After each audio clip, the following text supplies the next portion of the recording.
Hello, everybody. It is the DNA show. Dennis and Andy here to lighten up your day, brighten up your day. And, it's hump day. And what a better day to spend it with than with your two favorite guys, D and A, Dennis and Andy. It is New Comic Book Day. Yes, that is right. We both went to our local comic shops to pick them up. Boy, I got a few more than I thought I was going to get, which is always a good thing. The new Energon Universe comic dropped, and it isn't what everybody thought it was. They thought it was the reprint stuff from Free Comic Book Day, which was a whole fiasco, but apparently not. They are going to be introducing another awesome cartoon into this universe, and we get our first glimpse of it. Mask. That's right. Mobile Armor Strike Command. We get the first glimpse of it in this one. So I was hoping for Thundar. Oh, I do love Thundar. I actually bought the Thundar on Blu-ray and wait started a second. watching. You know what that. I didn't see in your batch of books, unless you dumped it? I didn't see a Silverhawks #4. I didn't see it on there at all, so I don't think you got it in. So you haven't dumped it? No. Okay. No. Because that came out. No, I just did the quick flip, got caught up with it, so now I've got my new batch you guys will be able to take a look through. I did pick up Godzilla, X-Men. I was curious. I did tell them I would want one just to see what they would do because I really like Godzilla. And if it was with my X-Men, I'll be showing you guys that this week as well. I picked up Battle Beast #1, Robert Kirkman, Ryan Otley. Love Ryan's artwork. Battle Beast from Invincible. First appeared in Invincible 19. The only reason I know that is because I read it just today, that was his first appearance. Not because I'm an uber dork that knew it. And it looks great. I flipped through it. Look forward to reading it later. And that is all I got because I did not see Energon #1. Marcus, Mask lame? No, you're lame, Marcus, for saying that. Wow, Mask is not lame. I know. Boy, that is one Camaro I wouldn't mind owning right there. It's a good thing Marcus is awesome and he's a great mod, but just got to put him in their place when they talk out of line like that. And it looks like that Energon #1 might be a hot book. I did not get it. I texted my guy about it, and he texted back and said, all gone. All gone. So I might not be getting that book after all, because if I can't get it for cover price, I'm not paying anything above. So that's the way it goes. Guys, we've got 2 movies, I'll tell you up front, that we're seeing this week. Thursday night, our usual Thursday night movie, we are going to go see Sinners. We want to see that before it leaves the theater. And then Sunday, we've got another movie because Final Destination is coming out. And my niece and daughter came over a couple weeks ago, and we plowed through all the movies to get caught up and ready for it. So Sunday, we're all going to see it, Andy and I, and both of them. It will be awesome. I will say, when Dennis said he wanted to go see Sinners, I said, so I'm coming over for a home movie? I don't care about your private life, Dennis. And then he reminded me it was a Ryan Coogler movie with Creed. And I was like, oh, that's Sinners. Oh, that one. Right. Thundar is better than Mask, to be fair. Hey, not going to argue that. I love the Sun Sword. I love that. And Amazon had a really good sale on all the Blu-rays. It was like $15-20 for the entire series on Blu-ray. Worth picking up. There you go. Well, guys, we've got our guest. When we talk movies, we like to have this gentleman on. He's very knowledgeable about the stuff. And I can kind of say I've got some kind of connection to Hollywood. Not a big one, but one nonetheless. Hello, Christian. Great to be here. Great to see you both, Dennis and Andy. And to my right is the hill that has the back of the Hollywood sign on it. So you'd have to go over it to get to the Hollywood sign. But you're so close to Hollywood. It is so close. So close, Andy. Closer than you might ever get. So exactly. Well, I've been there. I'm hearing you're within walking distance is what I'm hearing. Well, I'm walking distance of the Disney lot And the movie we're going to talk about, there was a video of Sebastian Stan changing the posters for Thunderbolts to a different name, which we can talk about, and literally around the corner from me. So where he was changing them on the bus station. So Was it really? Really important. Yeah. Oh, that's cool. Yeah, I was telling Dennis before the show started that that they filmed that video of him changing the poster, which so we're going to talk about Thunderbolts first, so we'll get into it. I assume I didn't even ask this in our email, Jane. I'm assuming you've seen it. So no, I'm waiting for Disney Plus. Yeah, no, I saw it. I figured as much. Well, out of the gate, we'll tell you what we thought. What did you think? Yeah, you go first because they already know our thoughts. I thought it was a lot of fun, and that's what I look for in all these movies, even the ones that people don't like as much. I'm like, all right, did I have fun? You know, I mean, the case that I make for the Marvels, is that I brought my kids to it, so that's where the bar was for that one, and they had fun. Yeah. This I thought was great, and I've said many times that the Black Widow movie we got in, I don't know, was that 21, 22? Yeah. I felt like Florence Pugh stole that movie from Scarlett Johansson because we weren't invested in her anymore. We already knew where she was going. Right. And he didn't steal it as much, but it was sort of like, in the sidecar next to her was David Harbour. So they dominated this movie in the right way. And so I thought it was very funny. I thought the sense of humor was good. I think that the casting was great for some of these characters, which we'll talk about. But I also thought that it was every bit as fun. A lot of times, like, a trailer is going to make a movie look like it's fun, and then you go see it and you go, huh, that's not that fun. But so I think it delivered, and I really enjoyed getting to spend time with the characters. And I was a little surprised of someone who ended up sticking around the whole movie. Less surprised for somebody who's out of the movie very quickly, but I enjoyed it. Yeah, so I mean, you're basically on track with what we said because I think we rated it about the same. How we rate the stuff. I think we're only half point apart. Yeah, I did too. I thought it was above my expectations, so it totally met them and above. It was fun. I liked the chemistry the cast had together.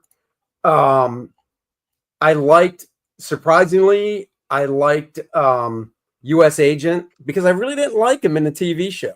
And I know you weren't supposed to, but I'm just talking Wyatt Russell being cast. It wasn't working. And the funny thing is, I remember after the TV show, there were memes of him with the mask on, and then that old guy from Up because of the chin. Yeah. And I'm like, I wonder if they had him do the beard on purpose because he looked so much better with the beard. You're gonna know exactly what I'm talking about, especially Dennis. Where after season 1 of Next Generation, they tell Jonathan Frakes, you gotta grow a beard because nobody wants to see your butt chin. Enough cleft in the chin. And he looked so much more distinguished. I would never have bought that man as a starship captain, even 30 years later. But yeah, and I think that Wyatt Russell does a tremendous job because he captures that, this isn't really a particularly likable guy. Right. And no matter who's in the room with him, who walks in, who walks out, he's always the biggest D-bag in any room he's in, John Walker. And not everybody can play that and have you still feel like, I don't want to feel bad for him, but he has his little dream state. And I'm like, God damn it, you made me feel bad for him. Right.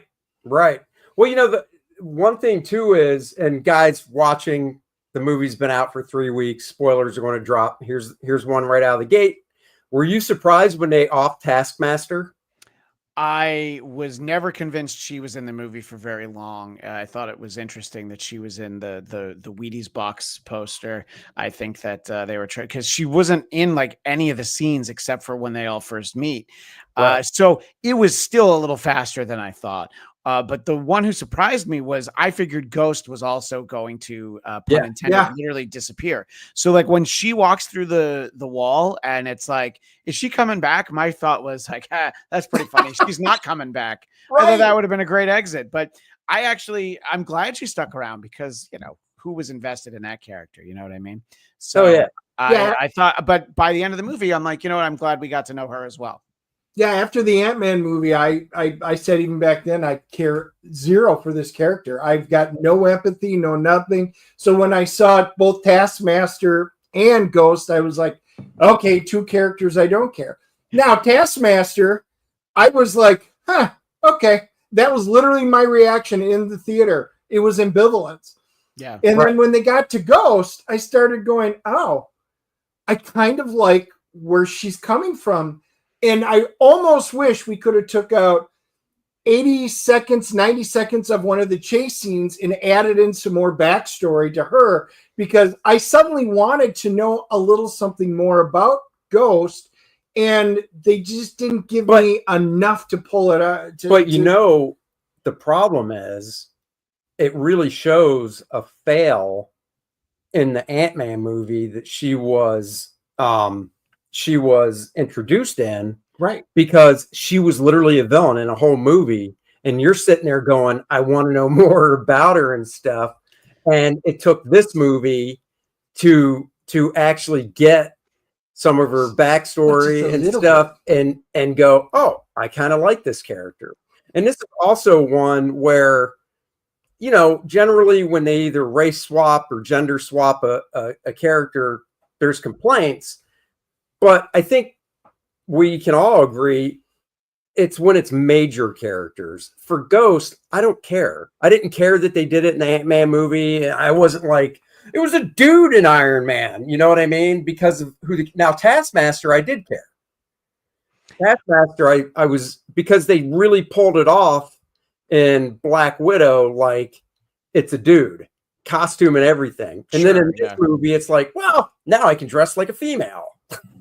Yeah, no, I agree. And by the way, let's not forget that Ghost, that was not the most recent Ant-Man movie. That was 2 Ant-Man movies ago. That's how long ago Ghost was. And she's been out there.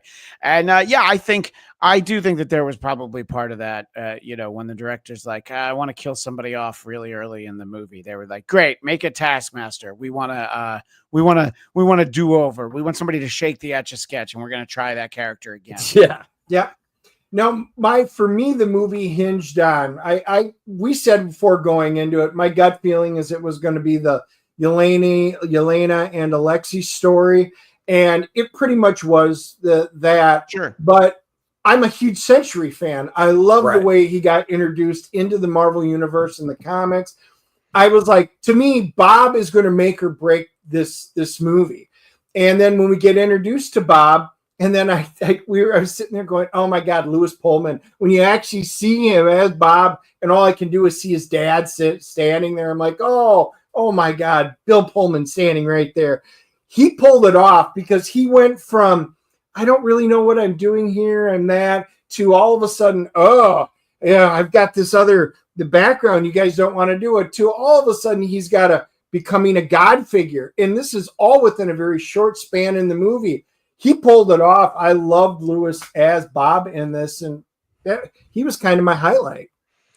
I think that, it's tough when you get those, incredibly powerful characters, because how are you going to go up against them? What are you going to do? And, to the extent that I think the first time I was aware of him was after the Civil War movie. I borrowed a whole long box of Civil War comics, and in that matchup, he's like, yeah, I'm gonna go sit this out on the moon, because whatever side I'm on is gonna have an unfair advantage. And it is one of those problems, because the MCU already has Carol Danvers being more powerful than I think a lot of us are used to considering her. And so now we have this other guy, so at least there's the I'm really powerful, but I'd have to unleash the crazy. And, like he says in the post-credit scene, it's like, I can't do it without the other stuff, but I did the dishes. So. Right. Well, the cool thing was he really is Marvel's answer to Superman. Right. But Superman, they had so many difficulties, writing for him because he's so powerful. Well, how do you offset that? You make him have some of the biggest kryptonite they're out there. He's mentally imbalanced. He's got problems. So he's got more baggage and problems than probably any other Marvel character that's a villain or a hero. And that's how you break it down. And that's why I loved him as a character, because he is super powerful, but he's also out there, and you got to walk a fine line. I enjoyed that. Yeah, I think that they did a great job in the concept of, without doing it in an overly touchy-feely way, this concept that, well, the real enemy is our own mental well-being. The real enemy is us inside. And the idea that, we all kind of, maybe we don't all need a hug, but we definitely need some bros and some, cool chicks to hang out with. And that's really what Bob wanted, and I thought that was great that, Yelena's just nice to him from the beginning. And he's like, oh, hey, all right. That's pretty cool. And, I thought that that message was probably what surprised me more than anything. Was that's really what the villain is. And I'm going to shout out your buddy Apex Comics, because he just subscribed to my YouTube channel, the Blackcast, and that is spelled BLADTCAST. So I appreciate that, Apex Comics. One of the things I was telling Dennis after the movie is the ending where, they're in the void and Bob's fighting his void dark self or whatever. Yeah. And the only way to really beat them was them all coming together for basically a group hug. Usually stuff like that, I'm like, ugh, so stupid and lame. I really liked it. I mean, I thought Florence Pugh did such a great job in that scene, and then Pullman as well. I could really feel for him and for the torment he was going through.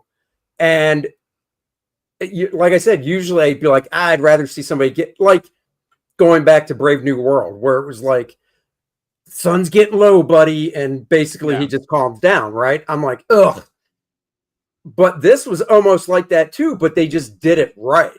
And I really could feel the emotion in it. And I thought it was, I connected with it. I thought it was done really well. One thing I want to ask you though, and we talked about this as well. So the after credit scene, which I found out after was, shot by the Russo brothers. Yeah, the director of this movie, whose name escapes me for the moment, he was on set while they filmed it, and they kind of talked about it. It's as a courtesy to make sure that the characters move and talk like they do in Thunderbolts. But they shot it 2 weeks before the film came out, I think. Oh, really? Wow. Yeah, it was it's not like the best one of those is the shawarma scene in the first. Oh yeah, that was they shot that after the premiere. That was they were all together, so it's all right. Well, we're gonna go late at night and film this extra scene now for the end of the movie. So and Chris Evans had a beard. That's why he's like this. Yeah.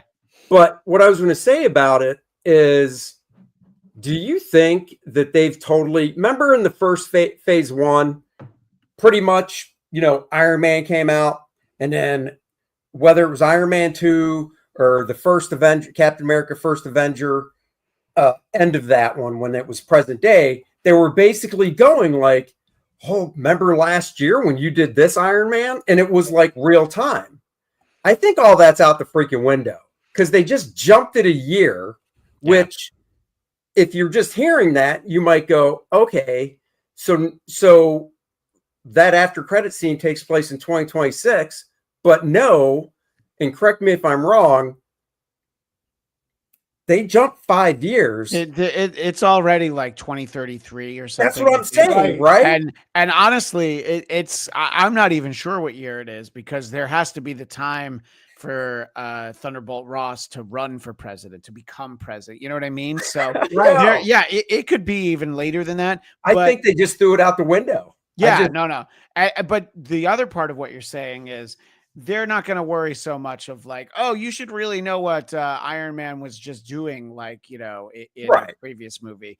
I did always in the comics, we had the little asterisk, and the editors they're talking about this thing that happened. And Apex Comics is 2030. So I just think they have to be careful, because if they don't have, every movie has their continuity person to make sure hey, there was a Pepsi can sitting there, we got to put it back for the reshoot, whatever.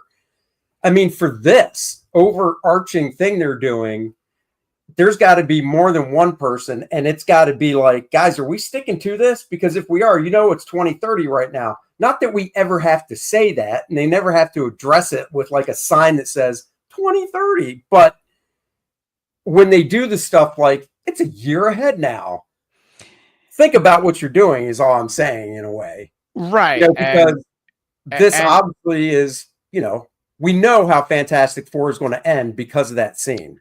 Well, there's a couple theories on that. Most likely, I think we can assume that the FF are not successful in stopping Galactus from eating their Earth. Now, there is a chance that they show up looking for help and they want to fight Galactus. I don't think that's what's going to happen, but somebody put that out there, and I'm like, all right, yes. There has to be a chance that it's that. But I think they've had to leave their time, in the trailer for FF, when it's like, are you going to be able to stop them? And Reed Richards is like, I don't know, which means, oh, no, there's no way.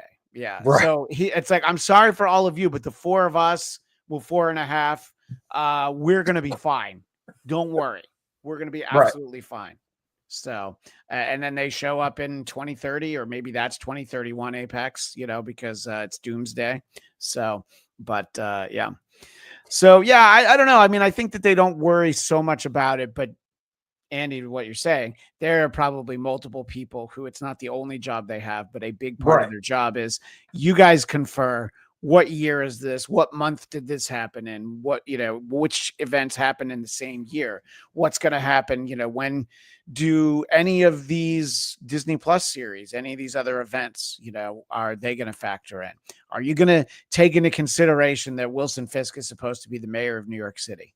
Doesn't necessarily matter in a movie, but you also can't have somebody else being the mayor of New York City in Doomsday. Right. Yeah. Well, it's funny because I was just thinking, like, you remember at the end of First Avenger, Cap wakes up, he knows it's all BS because of the radio, he runs out, whatever. It would be such a major screw up if, like, when the Fantastic Four basically come to Earth and land, and they're like, and they think it's the same time, and then they look at a newspaper and they, that whole cliche, let's look at a newspaper or whatever, and they realize it's not, but somebody screws up and puts the actual year of 2026. And then everybody goes, you blew it. Yeah, I think that wouldn't even get into a test screening. I think that somebody would take a look and go like, no, you idiot, you made the wrong newspaper. Reshoot. So why do you think, or what have you heard the reason of doing reshoots now on FF? Every movie gets reshoots. Some of them more extensive than others. Sometimes I know get very extensive rewrites. And I think a lot of times the reshoots are, you put the movie together, you have the effects, and you find something that we didn't spend enough time on this. Or you realize, like, I have a better idea for how to do this. And it's always built into the budget. And they could also be reshooting, doing reshoots because it's something that's going to tie in to Doomsday. There could be a scene that in some way will set up something from Doomsday. So the reshoots could be the Russo brothers, like it was for this movie. And I think it was Apex. Somebody pointed out Jake Schreier is the name of the director of Thunderbolts. And I apologize. I've had to look up his name many times since this movie's come out. It just doesn't stick. Not every director can have a name like Quentin Tarantino or David Fincher, names that stick with you. No, that's true. No, I know every movie does. It just seems like, the first, the trailers drop and they show more. And to me, the reaction I'm seeing from people that have watched the trailers online and stuff, it's a mixed bag. It's not just all like, oh my God, it's fantastic. There's a little bit of love-hate, going around for it. And then, I've read some stuff where,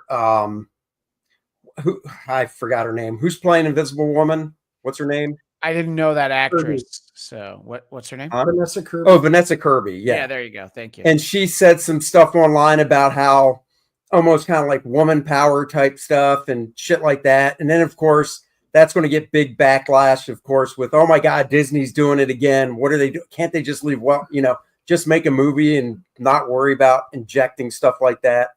So you hear that, you read that stuff, and you then hear about these reshoots so close to when it comes out, and your mind kind of goes to maybe they're toning some of that down. It's entirely possible, but and at some point we'll be able to find out, after we see the movie, we might get a sense for what the reshoots are. My feeling is that they're not significant and they're not major. It could be very simple as like, we do have one scene that we've either rewritten or we're adding something to make it simpler, but it could also be like, look, we're going to have the 4 of them back, and we need better, like we need these 10 close-ups better on these different sets. It can be very minor stuff, but obviously I think when a movie gets pushed because of reshoots and it's like, oh, how we told you it was going to come out, just kidding, it's not coming out. Oh, right. Like Brave New World. Yeah. The Happy Meal toy in for that was last summer. And so I had Sam, and I had the new Falcon. I never got a Red Hulk, but I had those in the summer because it's like it was supposed to come out in the summer. Yeah. And that McDonald's release schedule, it doesn't budge for anything. It's like, oh, sorry to hear your movie's not coming out. Minecraft has that block. You don't get it. That's right. So and so I know that movie moved, and maybe they made it better, maybe they didn't. It's hard to say sometimes. We'll find out when it comes out. Randy says, Galactus was part of the 1980 Secret War series. Perhaps they're all being pulled away by a powerful enemy like the Beyonder. So, Randy, just a little piece of trivia. Yes, Galactus appears in the very first issue of the Secret Wars, but there is an error on some issues, a misprint, where Galactus is blue. It is called the Blue Galactus misprint error. I have a couple copies at home. So, you guys love Galactus. It is a great one. He is in it. And you can go find that rare variant misprint that exists out there. I don't think I have that one. I think I know I do. The regular one. Yeah. And I remember the ad teasing it, that cover for Secret Wars #1.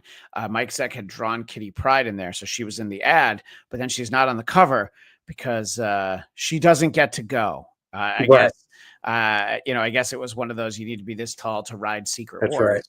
And poor Daredevil didn't get to go either. I've always felt bad for everybody. Not the side characters like Black Cat. That's fine. She didn't need to go. But like main characters is like, oh yeah, you just don't get to go to the Secret Wars. That's and right. I hope we get the Beyonder, and I hope he has that early 90s Bill Maher mullet, and he's dressed like Michael Jackson. I'm scrolling through Facebook, and you see so much BS, and I know this is BS, but there's one of these screen type pages, and it has a mock-up, probably AI generated, of Henry Cavill as the Beyonder, and it does look fantastic. It looks awesome. But it's like, guys, nobody should believe this. Yeah, I'd be more likely to believe what Apex Comics says in the chat, that John Travolta with a black curly wig as the Beyonder. Imagine if Barbarino was the Beyonder. That's right. What? Where? I'd be excited. So you mean he would have a song? He'd be like, ba ba ba ba ba Beyonder, ba ba. That's right. You brought up Daredevil, and I never even thought to ask you this. I assume you watched all of Reborn or Born Again? Yeah, Born Again. Yeah. Thumbs up? Yeah, I liked it. I think that, what we got was originally conceived as, I guess, the first half of what was going to be an 18-episode season. And there's a bunch of, you want to talk about reshoots and things that happen. That show did come out later, and there are different episodes that have a different feel, and that's because they're, from the original batch. But I know that Charlie Cox said he hated episode 5, which is the one where they're in the bank. And I was like, that was my favorite one. I'm like, that's really? Just because it's a great standalone story. You don't have to watch what's before. You don't have to watch what's after. And you really get to explore the character. And the fact that was the batch where they released 2 episodes in 1 week, I'm like, yeah. So we got back to the story. I like stuff like that where I it's didn't. like this side story, and it's fun for people like us. So Like, oh my god, it's Kamala Khan's dad. Anyway, what were you gonna say, Andy? I didn't hate it. I Yeah. enjoyed it. When it was over, my daughter and I were both like, "Oh, now we got to wait a week," and then it rolled right into another one. Yep. Yeah. Exactly. So I heard that they filmed either 6 or 7 full episodes, and then executives saw it or whatever. Were like, "What is this? We don't want Disney Daredevil. We want Netflix Daredevil." So they went in and literally scrapped those and reshot what we saw. But my theory is that bank episode was one of them, and they realized, well, we instead of throwing all that money down the toilet, we could actually keep this one. Yeah, I don't think it's as cut and dried as that. I don't think there's any whole episode that's from the old Okay. batch. I think that there's a lot of scenes that are. I do know that and look, that show's been out for a while. We can talk Sure. about spoilers. I know that initially Karen and Foggy both died in the first episode. Oh, really? Oh, Why she's gone for so long. Oh, I didn't know that. She was supposed to be dead as well. So I think they reshot some of that stuff. But look, ultimately, I really enjoyed the season. The fact that we got the 2 of them, the fact that this show has continued, the fact that they announced yesterday that Kristen Ritter will be back as Jessica Jones. I'm just like, all right, at least people are paying attention and they're making good decisions at this point. That's all we can ask for. That there's no reason to throw away the series that we enjoyed on Netflix. Now, did you have the same reaction? Once again, it's been out and done for a while, so spoilers to everybody watching. The scene where the Kingpin crushed the dude's head. That was my crazy. daughter and I had the same reaction, which was like, Disney showed that? Well, that was actually something I was thinking when you said that we want the Netflix series. This is so much more than the Netflix series. I know. There's so much more swearing than there was on Netflix. Yes. So yeah, it's what was the grown-up imprint, Marvel Knights? Marvel Knights. Yeah. When everything got so edgy. Yeah, this is like Marvel Knights Daredevil because they're they're like, oh yeah, and I mean, the idea that he just crushes that guy's head is insane, Yeah. Well, I mean, the first episode set the tone when he threw Bullseye off the roof. Yeah. I mean, we know in the comics he lets him drop, when he's holding them and stuff, or he doesn't let him. Bullseye's basically like, I'm not going to let you save me, and does it. But man, when he chucks him off the roof, you're like, I like this tone. I do too, and to me, that set the tone for the entire show. I was like, oh, we've got some promise here. Yeah. My only real criticism is that I felt like Muse should have been a runner through the series a little bit longer. Give us little bits earlier on, and it was over. And I'm like, all right, well, he had to be working with someone else's Muse. That's the only way you justify killing him. Oh no, okay, it's over. And I was like, it's such a cool mask, and it's such a great idea. I mean, that could have been an entire season, trying to solve that. But well. Well, I mean, if I was going to say other things about Daredevil, and they're just minor, Matt Murdock's running around scruffy. Hey, here's Daredevil. Scruffy. Sounds exactly the same. You know what I mean? You're like, I know. Are you guys not worried about? He should have learnned the Batman voice from Christian Bale. Exactly. Yeah. That's what he needs. Well, that's why the girl, the White Tiger's daughter, and she's like, she met both Matt and Daredevil, and if I heard, I'd be like, oh, hey, I know that voice. Yeah. Yeah, no, exactly. But look, I thought that was a great show. I really enjoyed this movie, and I think that Brave New World was a little bit uneven, but I thought that the Red Hulk stuff was fun and made up for a lot of the other stuff. And I kind of was like, I can't remember if I talked to you guys for that movie. I know. But it was one of those things that it's like, you could keep the Red Hulk a secret, but that's the best part, and that's why people are going to want to go. So, look, I think we're in a pretty decent space right now. I'm excited for Fantastic Four. Looking forward to that. No, I am too. Yeah, so I think that this is a good year. Last year we just got Deadpool and Wolverine, so I'm very excited for 2025. Yeah, are you looking for? So I know before the show started, we talked about the new Superman trailer, and you watched it. I have So watched we it. could talk about it. So he just watched it. I watched it earlier this morning, or right when it dropped, whatever. So what did you think? I mean, I think it looks good, and yeah, I think that the way that Superman / Clark Kent carry themselves is really important. I mean, there's a lot of things wrong with Superman Returns, the Brandon Routh one, but you just never really felt like he was either character. I think Henry Cavill was a great Superman, but I mean, my wife even said it when we saw those movies. It's just like, yeah, there's not enough Clark, and he's not Clark enough when he is Clark, because you watch the first Superman, the Richard Donner Superman, and Christopher Reeve moves differently as Clark, and yes, he balanced it out great, but it's perfect, and you just need to do that. And I'm getting the feeling we're going to get that. I guess we're going to see, but even since the teaser, the fact that Crypto was in it, and we get another shout out to Crypto again. James Gunn at the helm had me figure, all right, even if I weren't to think that the trailers look good, I would look, I'm going to see it no matter what, but I would still be optimistic and feel like, and I'm not going to lie, I'm way more excited for the second season of Peacemaker because I love that show so much, but I am really looking forward to Peacemaker. I got to admit, I watched the teaser. It does look really good. Yeah.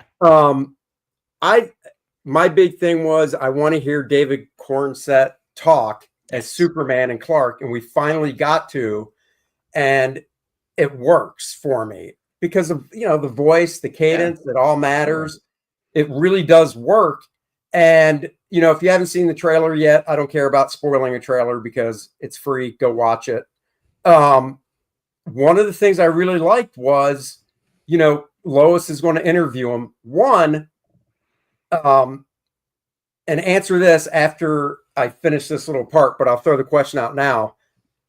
Do you think when the movie begins, Lois already knows Clark is Superman because that interview, the way it's set? So think about that. What I liked about the interview where she's, interviewing him is she's like, yeah, but you went into a foreign country and you're not allowed to just do that, basically. And I loved it because he got pissed. And he's like, what are you talking about? I went and saved how many lives and ended a war? Yeah. And what, did you talk to the president? And it's just like, and he was getting pissed. And I'm like, that's awesome. And that was my reaction, me being an X-Men guy. It isn't just, they weren't allowed to just fly into other countries and everybody hates the mutants and they had to track it. What are the repercussions? Are you acting as an American ambassador by going to do this? Or are you a self-entity? That actually, I'm really excited to see that they're going to dwell into that because it was a lot of the same thing as you look at the different superhero groups. Doesn't matter if it's Marvel or DC. It's the same concept. You guys just fly in there and do stuff, but there's repercussions behind the scenes. Some people are going to like it or not like it. And they're actually going to delve into it in this, which is why I think the social media may take a turn against them because people don't like it. I'll be curious to see. I am looking forward. But this part made me a lot more positive towards the movie that we're looking somewhat deep into it. Yeah. In answer to Andy's question, I don't think she's going to know he's Superman when the movie starts. But clearly, I think it's going to be fairly early. And then, the question is, how much are we going to get of, the origin story? Are we going to see Krypton at all? Are we going to see him as a little kid lifting a car? I know we've seen all this stuff before. Is it going to be more like, like the first Spider-Man movie with Tom Holland, or when we first see him in Civil War? It's like, yeah, what happened. Okay, now here he is, like in the middle of something. And you can make the case either way. And the problem is usually that you get a filmmaker that is like, well, I want to have the chance to show the brutal murder of poor Thomas and Martha Wayne again. And it's like, enough already. I don't need to see it again. I feel bad enough for them. Poor Bruce having to watch on. regardless of who's responsible for it, depending on which director did it. So, I think that if it's going to be sort of, the first 20 minutes are, building up the story, him moving to Metropolis, then I don't think she's going to know. But it'll be interesting if it's already, he's been Superman for a while and, she figured it out once because, he took his glasses off too quickly or something, You saw the curly Q drop. Yeah, right, exactly.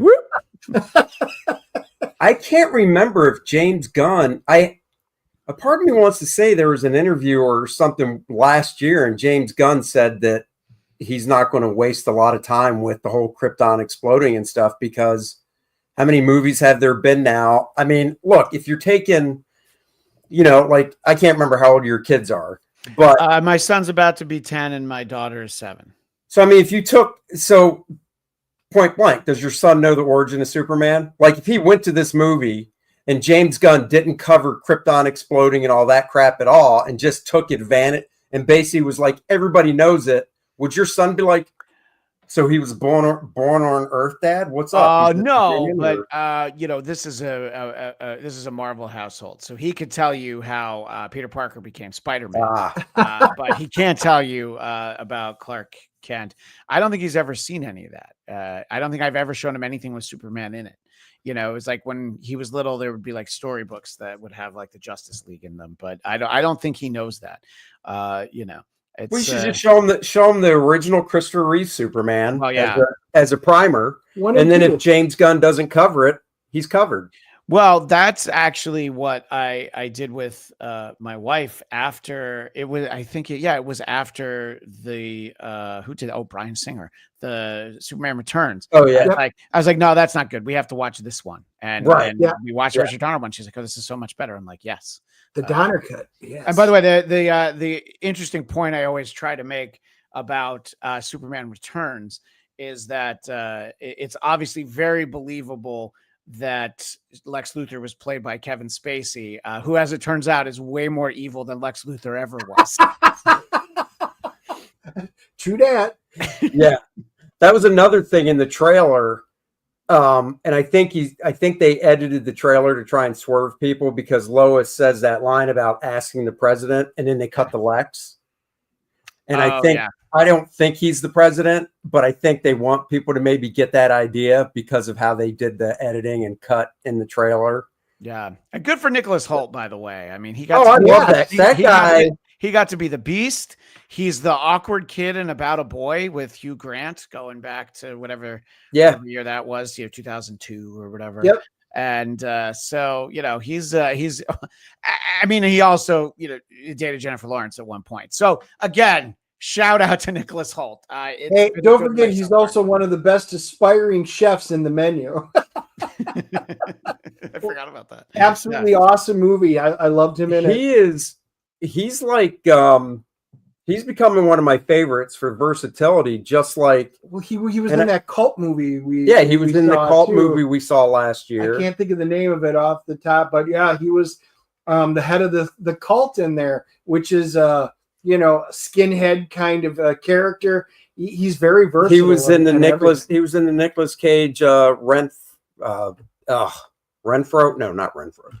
Nicolas Cage was the vampire, and Nicholas Hoult was his assistant. Oh yeah, I forget what that character's name is, but the point is, I think he chooses good roles, and he's very versatile. And the other guy I was going to say is it Jesse Plemons from Friday Night Lights?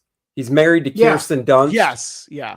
He's another one. Like when I first saw that dude on Friday Night Lights.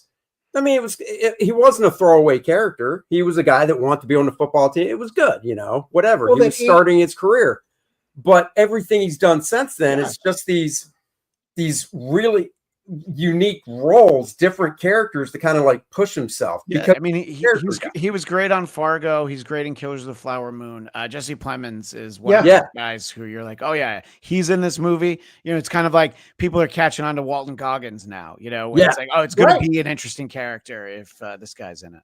He's always good. Jesse wound up being in that A24 movie, that Civil War movie in the United States. Yeah. He wasn't even supposed to be in it, but because he was married, they're like, hey, you want to just do it? and he stole the movie.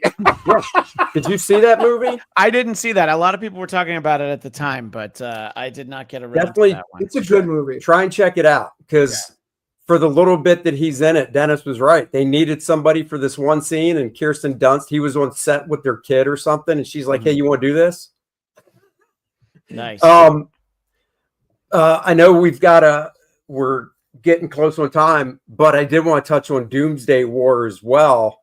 Yeah. So I'm looking forward to it, but at the same time, it almost feels like, because we all know they had to change things up because of Kang and what happened with the actor and stuff. And this movie almost feels like when DC was trying to catch up to Marvel by rushing out Justice League. Yeah. And even though they're bringing in, unlike Justice League that introduced people we hadn't seen before, at least in Doomsday War, we've seen the actors before, even if they're playing different characters. But my point is, they took so much time to do it right leading up to Endgame. And now it feels like, oh my God, ever since Endgame, we've basically shit the bed. We got to do something. Doomsday War. It just seems like kind of rushed, and it seems like a really big undertaking for something that's coming out next year with the amount of characters it has and stuff. Yeah, I mean, it's something that they just started filming, and it is supposed to come out next year. Obviously, the biggest problem is that they were spending time building up to something that then they had to kind of pivot from, which is Kang. Right. And, I was convinced that they were just going to recast Kang, but I was wrong. I really thought that's what they were going to do, because I was like, well, they put too much time and effort into it. And look, I think that there were a couple of just flat out misses. There were some movies that weren't well received. So yeah, I do think there's a little bit of desperation here. That's why they went with the move of like, well, let's get Robert Downey Jr. back, not as Tony Stark, but as Victor Von Doom. Let's get the Russo brothers. So yeah, I hope, and I agree with HR that it's a panic move. I think they missed out on a great black actor that could have played Kang, and he had this great role. We've only seen him on screen once in this great role in a movie called Tropic Thunder. Yeah, if only they had gotten that actor. I haven't seen that actor in a while, though. I don't know where. I know it's ever since that movie. Ever since that movie, that would have been the best replacement for Kang. If that was one of the Kangs in one of the realities was that actor, from whoa. We do not know what he's going to look like underneath that mask. It could be him. Look, I'm always cautiously optimistic. I was optimistic for Eternals. Look, all of them. I'm like, all right, I hope it's good. I always hope that the DC movies are good too. I don't ever want to sit down and see a terrible movie. There's times where my gut doesn't betray me, like Madam Web. Or Craven. There's times where it's going to be bad, but you see it anyway. There's a lot of times where you're like, well, hopefully this is okay. And we call it taking the bullet. We take the bullet for our audience. That's right. And then sometimes we're pleasantly surprised, and other times we're not. Yeah. Moving. One thing I did see on Facebook, kind of referring back to those fake memes and stuff. Yeah. But this one, I was actually like, I wonder if that's true. So I'll ask you if you've heard anything about it. I actually saw that Doomsday War is going to be in 2 parts. Obviously filmed all at once. One releases in July, and then the next would be in December. I thought that they were a full year apart. The first one's Doomsday, and I thought the second one was Secret Wars. Now, that's what I have in my head. I didn't Google that before we started talking. So I might be wrong. That's what I knew too, but I'm just saying this thing I saw said Doomsday Part 1 would be July, Doomsday 2 would be December, and then Secret War. And that was one of those things where, like, the Henry Cavill's The Beyonder, where I'm like, well, that's bullshit. Yeah. But this, I was like, that could have merit behind it. Because they used to do 3 movies a year, so.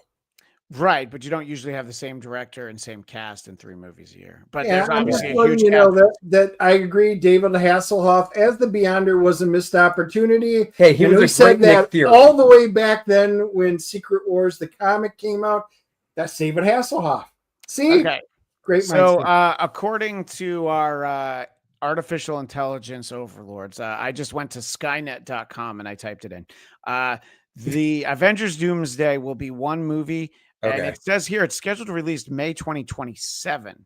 Oh, wait, so Secret Wars is for. So, this is the problem when you get AI as an answer, because Yeah. I don't like this answer. You know what I mean? Well, Because we know Doomsday is May next year. yeah, Doomsday's first. Yeah, so Yeah. I don't know. I'll trust your chat. They seem to not lead us astray. Yeah. But I think it's 2 movies. I don't think that there's 3 movies Right. coming. But I can see that one of the bean counters at Disney is like, yeah, 2 movies would be great. What about 3? Yeah, because they go, Endgame was 3 hours. How about Doomsday War? We just film more to make it 4, make it 2 movies. Yeah. And Bob Gable asking about Blade. Look, they've been working on that Blade movie with Mahershala I heard they Ali canned for a it little bit. again. I mean, they haven't, and it's funny because Wesley Snipes is still, he has that that cutaway joke in not Daredevil, in Deadpool. And it's like, well, he's still the only Blade right now. I never needed Blade. I'm fine if we get another Blade movie, but I don't need it.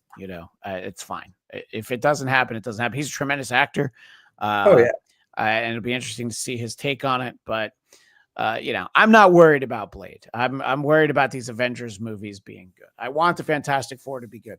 At a certain point, if they keep making Fantastic Four movies that aren't very good, they might have to stop. Oh yeah. Yes. Yeah.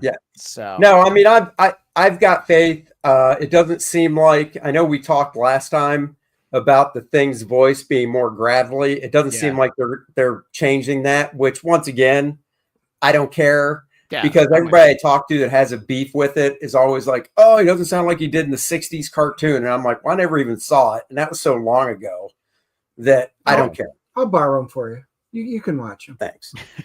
So the movie we're seeing tomorrow night for our movie that we're going to review has actually been out for a number of weeks. Yeah, I heard you guys say at the beginning. Yeah. Yeah, no spoilers, but have you seen Sinners? I have seen Sinners. What do you know about it? Well, I mean, I know the premise, vampire stuff, whatever. Well, Ryan Coogler, if you saw it early enough, and I didn't see it early enough, there were people that, because of the way it's marketed, you could walk into that theater and not know the vampire part. And I would love to see, I'd like to talk to somebody who's just like, what did you start to think when it's like, oh wow, because it seems like a different movie. Judging, I wish to be honest, every trailer I saw, they never gave that up. Nope. And then because we didn't see it right away, I'm reading stuff and listening to podcasts and hearing that. And it did take the wind. I mean, it didn't take the wind out of the sails to want to go see it, because it actually, to be honest, from the trailer, I was like, if I see it on TV, that's fine. I don't care if I catch it in the theater. But then when I did hear the vampire stuff, a part of me was like, damn it, I didn't want to know that. But then another part of me was like, now I want to go see it. Well, and then I heard, because I knew Coogler was supposed to be on one of the Blade iterations. And when that whole thing fell apart, I think he was like, I'll just go make my own vampire movie, and went and did it. So I kind of knew it was vampires, but none of the trailers in the theater we saw ever showed it. Yeah. So I'm curious. I think it's a great movie to see on the big screen. I will very rarely agree with people who say you need to see it on IMAX or 70 millimeter. And this is not one of those movies where I feel like you have to. I think that when a filmmaker really has a vision for 70 millimeter, like Quentin Tarantino's Hateful Eight, I saw 70 millimeter. Yeah. But this is a great movie. Whatever size theater screen you see, I think it is better enjoyed in the theater than at home. And I look forward to hearing what you guys thought. But it would be great if you didn't know the vampire aspect. I know. Yeah. Final Destination is the Sunday movie. That's the one. So I watched maybe one of the originals. So my niece and daughter were like, I want to see this one. So we did. We had an all weekend that came over, and we plowed through all the movies in the lead up to it. So Sunday is our payoff. We will find out if that's good or not. What I'd love to do is, and I don't have the time for this. I'd love to watch all the Mission Impossible movies before the last one. Oh my yeah. God, I know. We might do that. I think I have to watch the last one just to remind myself. But I mean, look, I would even watch the second one again, and I hate that one, the John Woo one. No, I'm with you. We already have our tickets actually. I do too. Yeah. Cause, we're going, that one I'm seeing IMAX. Cause I'm like, all right, if Tom Cruise is doing these stunts, the least I can do is see it on the biggest screen possible. Yes. No, I'm really looking forward to it. I would like to, I think it would be smart if just in the first 10, 15 minutes, there was some type of recap. I don't care if it's just people talking. I would prefer even if they just jammed out like almost the trailer of the previous movie, but worked it in so it made sense. Because you're right. Wasn't it supposed to come out? I thought it was supposed to come out like the year after, just like a year later. Well, I think the last one was supposed to come out earlier. And then this one would have come out earlier. But the last one I think came out in like June of last year, unless I'm mistaken. No, I remember going to see it. In 2 years, I think. It wasn't last year. No, it was last year. Yeah, it was last year. Mission Impossible was last year. Yeah. So that one was called Dead Reckoning. This one's Dead Final Reckoning. And that was last year? Yeah. Real? Are you looking at I'm going to look it up now, but I remember. I thought it was 2 years ago. Because I feel like the same thing with the Spider-Verse movie. That got pushed because that was supposed to be back to back, I thought. And that doesn't even have a date right now. 2023. Yeah, yep, you know what? You're right. 2023. Yeah. I'm reminding myself that, geez, that movie was 2 hours and 43 minutes, but it didn't feel like it. You know what? I can't believe it's been 2 years. I think because of the, it was because of the strikes, because of the writers and actors strikes. So that's probably why it didn't come out then. So I can't believe it's been 2 years. I really remembered seeing it last year, but that's what happens when you live fast, boys. I know that Hollywood life. We're out here in the country in Charlotte where everything's slow. I was going to say, especially with the fall of Rebecca Ferguson, which made me so sad that she wasn't going to be in the finale. But she explained why. She goes, when they film it, we can't do anything else because you've been paid for the movie. And she goes, they will call you up and say, oh, tomorrow morning you need to be on set at 8 a.m. And we might not need you for 4 or 5 weeks. And then, now we need you here for the next 3 days. And then you won't hear. She goes, I can't plan for that. So I was like, oh, Haley Atwell. That's our final one. I do love Wait a second, though. Atwell. Not playing the same character. No, she's a different character. Oh, okay. No, in every movie, Haley Atwell plays Peggy Carter. Don't listen to Dennis. He's wrong. She's always Peggy Carter. Yeah. In everything. Exactly. And I think Apex is trying to have fun with us by saying the OG Mission Impossible TV show is much better than the Tom Cruise movies. With, Martin Landau and Barbara Bain. These might be a little bit better. But I tell you what, talk about old school. I watched for the very first time the first episode of Columbo last week. Oh my God! The trench coat was already rumpled. It was amazing. I've seen that one actually. I didn't know that show was on for 16 years. Well, because they would do it as like movies, so like TV movies, and so you only had so many of them a year. And then it was gone for a long time, and then he just came back. I think they had to like buy the car back from like a collector, not an antiques collector, but like a memorabilia connector. Are you serious? Collector. Yeah, because they figured they were done.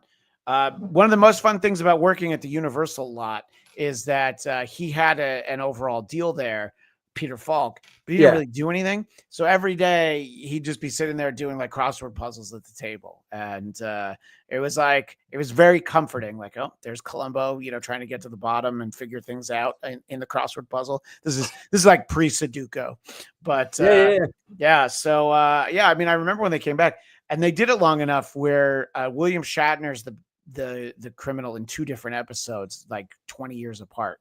He's completely different character, of course. Yeah, see, I remember. Because Shatner has that kind of range. You know what I'm saying? Oh, yeah. I got into Columbo. I shouldn't say got in, but the first I remember was in the 70s when Peter Falk was a little heavier, a little pudgier, The hair was more crazy, and obviously the trench coat. So I'm watching this first episode from 1967 where he's pretty svelte, and the trench coat does show up finally, but it's not all wrinkled up. The cigar just cracks me up because he's always got it, but it's never lit. Right. Yeah. And then just how he worked through the case with this dude in this first episode, I'm like, oh my God, it was there from the very first episode how Columbo figured shit out. It wasn't like 4 or 5 mini movies later and they were like, no, it's more like this. They didn't find the character later. Like they knew who he was. Right. Like they developed it and this is who he was. It's kind of like Kojak, with the lollipops. Didn't you once just want to see Kojak crunch down on that lollipop to see how many licks it would take to get to that center of that Tootsie Pop? No, not once.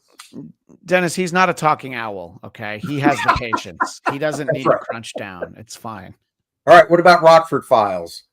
I'll fight anybody that tries to tell me that isn't the greatest theme song of all time. Hawaii Five-0 is good.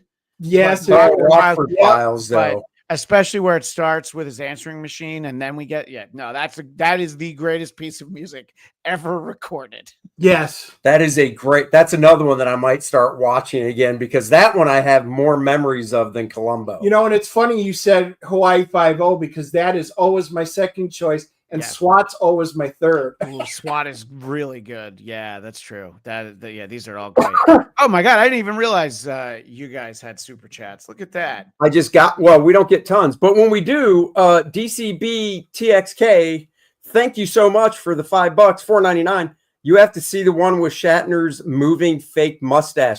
I'm going to search it out because I watched the first Columbo. I'm not going to watch every one because I thought they were just an hour long. I didn't realize they were like an hour and a half. Some of them are closer to 2 hours too. Yeah. There are some that are even longer. Yeah. So now that I know Shatner's in it, I will be doing a Google search for those 2 episodes to specifically watch. Yeah. So. Yeah, no, I think that I think that this generation isn't ready for Columbo because everybody's always so afraid of spoilers. But we got the spoiler in like the first 4 minutes of the show. Yeah, we saw who did it, and then we did. The fun is like, all right, let's watch this guy figure out what we all know.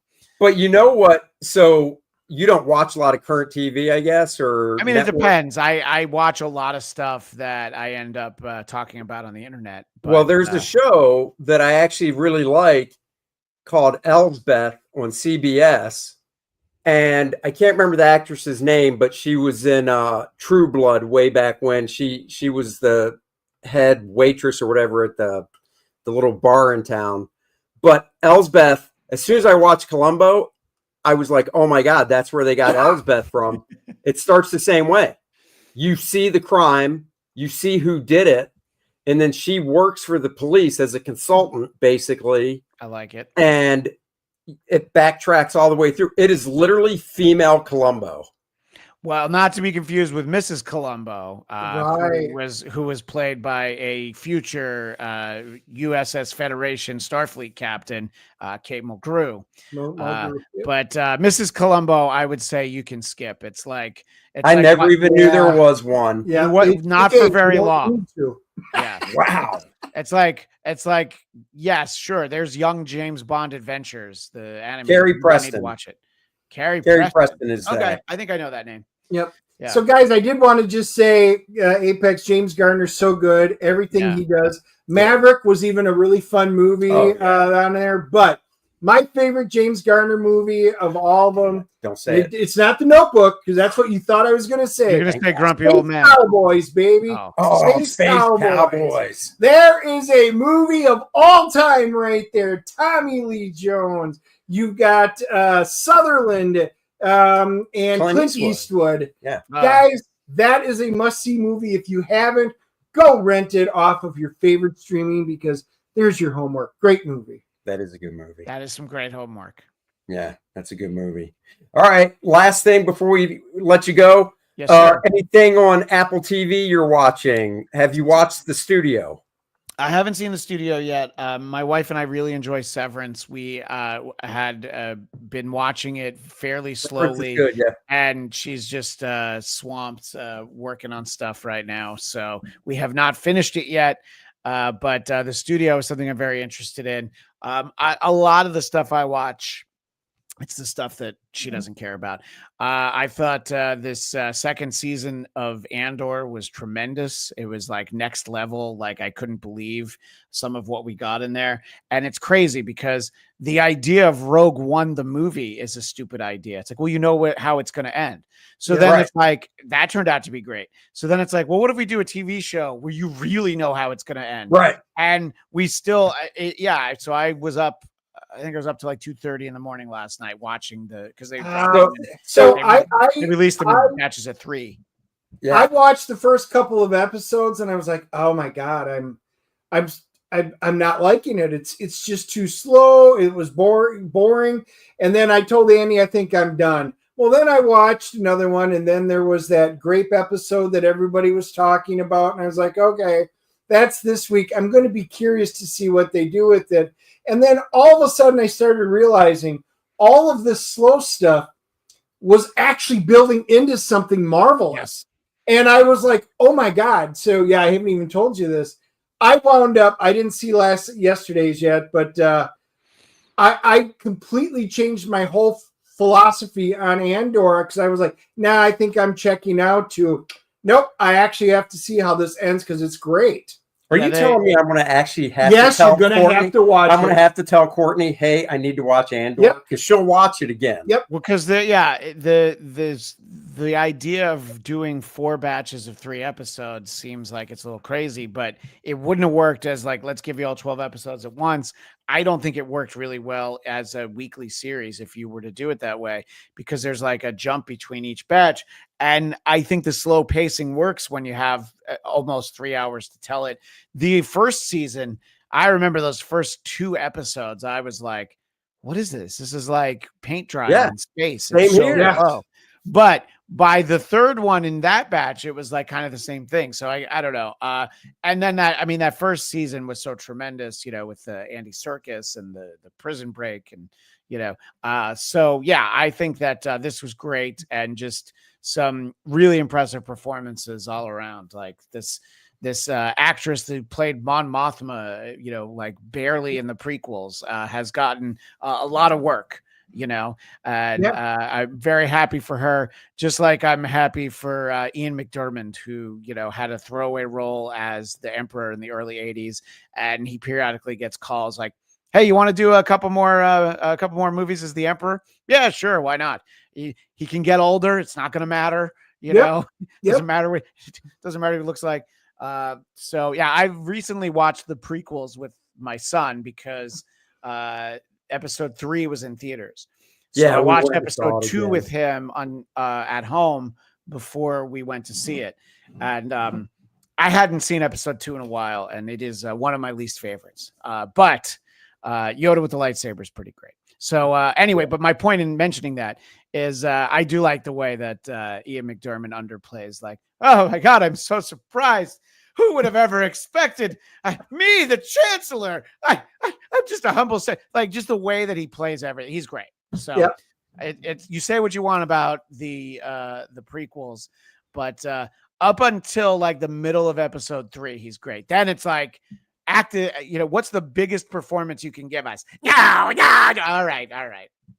Yeah. Until that point. Anyway, that's great. All really right, I'll have. But anyway, that's the big show I'm most excited about is Andor.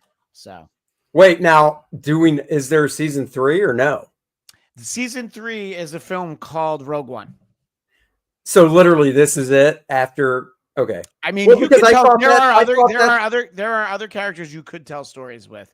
I don't know why you would. Well, I just thought after season 1 of Andor, it was like, okay, Rogue One. And then next thing you know, there's a season 2, and it's still 4 years away at the end of season 1. Oh, okay. Yeah. Well, and it jumps through years. So it's each batch of 3 episodes is a year apart. Then 4, then 3, and you jump through the show. I did love the fact that we got to see, because they built a life-size model of the advanced tie, that was the new prototype that they were doing, and the whole idea. I'm like, that was really cool. I really enjoyed, being able to see that, because we get to see the advanced ties later on and in the movie. So that was kind of a neat thing. Yeah. No, it's fun. And, it's very different for Star Wars. It is. I'm going to say this is the first Disney Star Wars show that actually understands who the bad guy is. Yeah. Because it's not Vader. It's, it's not the Sith. It's not it is the bureaucracy known as the government. Right. And all the different ways that they play it, and they foretell it and show it so interestingly, whereas none of the Disney Star Wars movies, they have no pulse on that whatsoever. But you take that and you go back and watch the original trilogy, the prequels, they knew who it was. It was done differently, but it was always the same bad guy. And Disney Star Wars doesn't do that until Andor. Yeah, no, I think Andor is great. And I've talked to people who it's the thing they've liked the most since the original trilogy. And I can certainly understand that. It is crazy to think that, this and something I watch with my daughter because she's younger is Young Jedi Adventures. These are the same canon, the same universe, the very, very adult themes of Andor. So, that's and over on a channel that I do a lot of stuff for, Geekscape. We've been reviewing each drop of 3 episodes of Andor. Cool. I usually try to do a Star Wars show at the end of the season, but then I was just like, there's so much going on, and there've been so many people interested in joining me on that. So we're going to cover this last 3, but then like when it ended last night, I'm like, I got to watch Rogue One again now, so we'll get to it at some point. Well, why don't you give a shout out for where people can see you? I know Randy's posting stuff. Yeah, we got a couple of hundreds of you on live right now, so make sure that when he gives these out, you guys go subscribe and be like Apex Comics and subscribe to the Blattcast, BLADTCAST, and go over to Geekscape.tv. There's not Geekscape.tv, just Geekscape TV on YouTube, and you'll find a lot of content, some that I'm a part of it, some that I'm not, but fans of comics, sci-fi, fantasy, there's a ton of stuff over there that I think people will enjoy. And I also do a fun show Tuesdays at 2 p.m. Eastern, 11 a.m. Pacific, called Who Are These Broadcasters? That is on the Who Are These Podcasts YouTube channel. You can find that over there. I was just in Vegas this past weekend for some live shows, including on stage for a live Who Are These Podcasts. So nice. Very fun little corner of the internet if people want to visit over there. And it's always great to talk to you guys. I look forward to talking to you after Fantastic Four.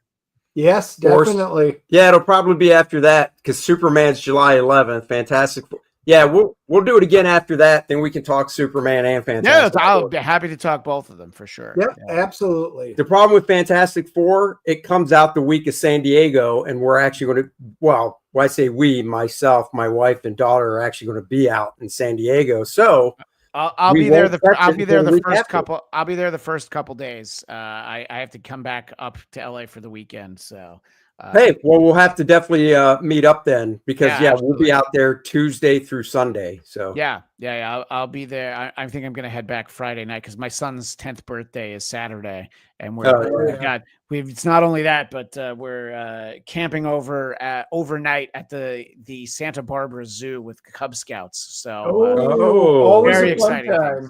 Yeah. Wow. That's nice. So, but it'd be great to see you, and Dennis, you should come too. Come on, it's only more walking than any of us ever do the rest of the year in 1 week. That's right. Oh, I've got that all coming up. We've got the trip to New York, so I'm going to be walking all around New York for a week. Then we got Heroes Con, and then Garden State the next week, and then Nashville the week after that. So busy. It does sound busy. So well, thank you guys, and thanks everybody in the chat. Your chat is always very nice to me, and I'm always glad to see everyone in there. Well, fantastic. Yep. And guys, of course, the next book we're doing is Lilith, Infernal Conflict. Go sign up. The link is in the description below. The campaign will be going live in June. So go sign up so you're notified when it goes live.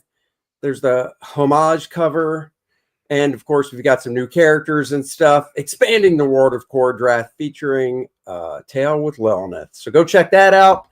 And movie review of Sinners drops on Thursday night or Friday morning. And then next week, early in the week, probably Sunday night, Monday afternoon, will be Final Destination. And we'll be back next Wednesday.